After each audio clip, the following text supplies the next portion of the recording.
আসসালামু আলাইকুম বন্ধুরা, সবাই কেমন আছেন? আশা করি ভালো আছেন। আজকে আমি বাইন মাছ কচু দিয়ে রান্না করব। চলুন রান্না করে যাওয়া যাক, আপনারা আমার সাথেই থাকুন।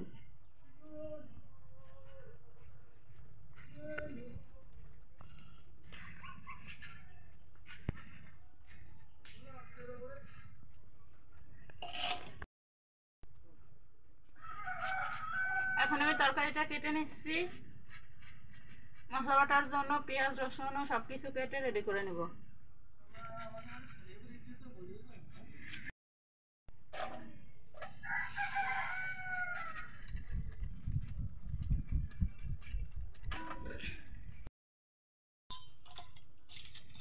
আমার তরকারি কাটা হয়ে গেছে, পেঁয়াজ রসুন কাটাও হয়ে গেছে। এখন আমি লবণ দিয়ে মাছগুলো সুন্দর করে কষিয়ে দিয়ে নেব।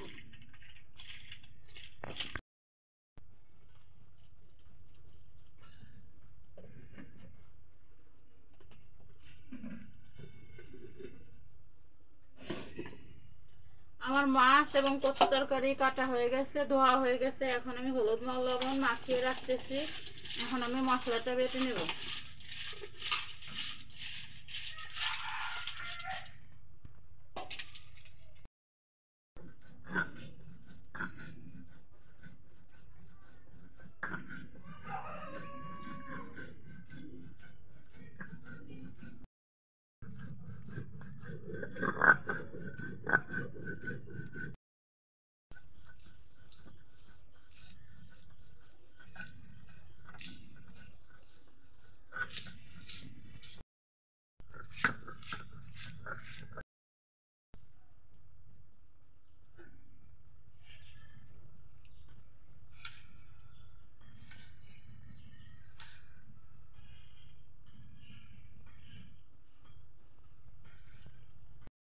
এখন আমি চুলায় জালটা ধরিয়ে নেব।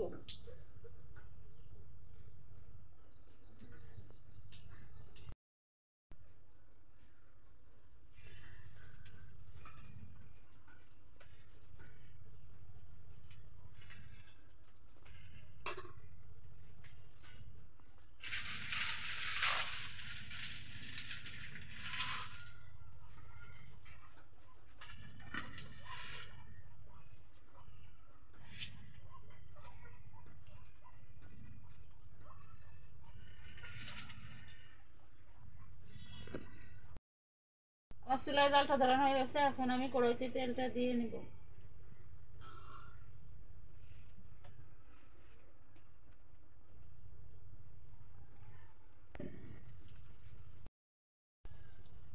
তেলটা গরম হয়ে গেছে। এখন আমি মাছগুলো ভেজে নেব।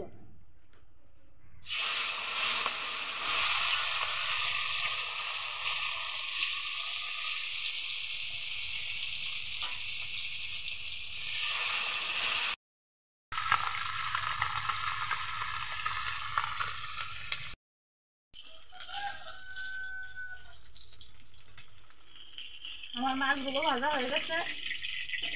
এখন আমি মাছগুলো বেড়ে কচুগুলো ভেজে নেব।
আমি মশলাটা দিয়ে দিচ্ছি। এখন দিয়ে দেবো লবণ,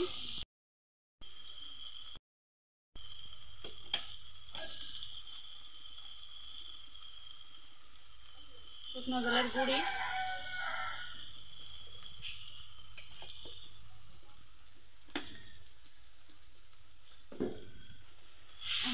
মশলাটা সুন্দর করে কষিয়ে নেব।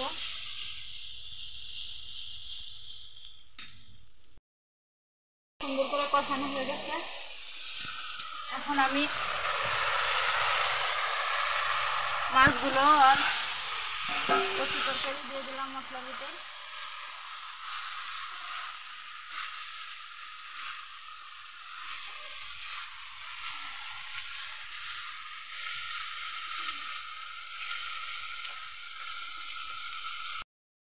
এখন আমি দিয়ে দেবো পানি।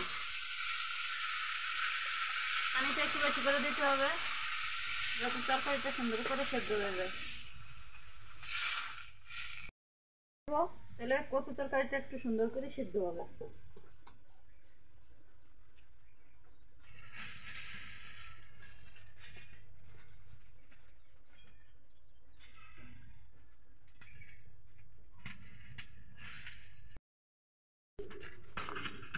ও মা একটা ডিম পাইছি।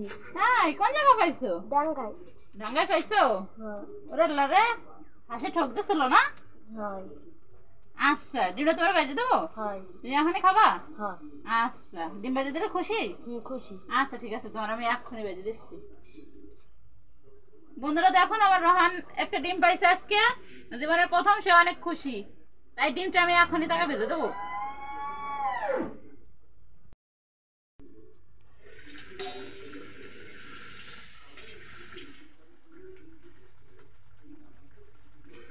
আমার কচুটা সুন্দর গলে গেছে।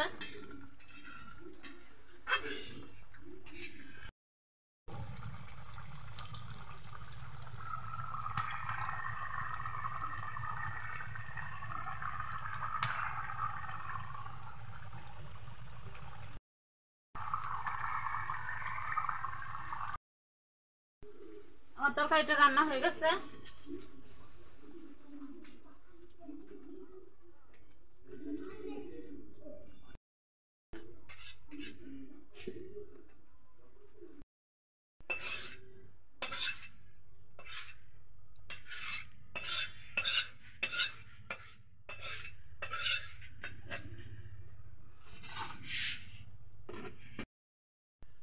আমার তরকারিটা রান্না হয়ে গেছে। দেখুন আমার তরকারিটা কেমন হয়েছে। ভালো লাগলে আপনারা লাইক কমেন্ট করবেন, ভিডিও বানাতে আরও উৎসাহিত পাবো। আসসালামু আলাইকুম।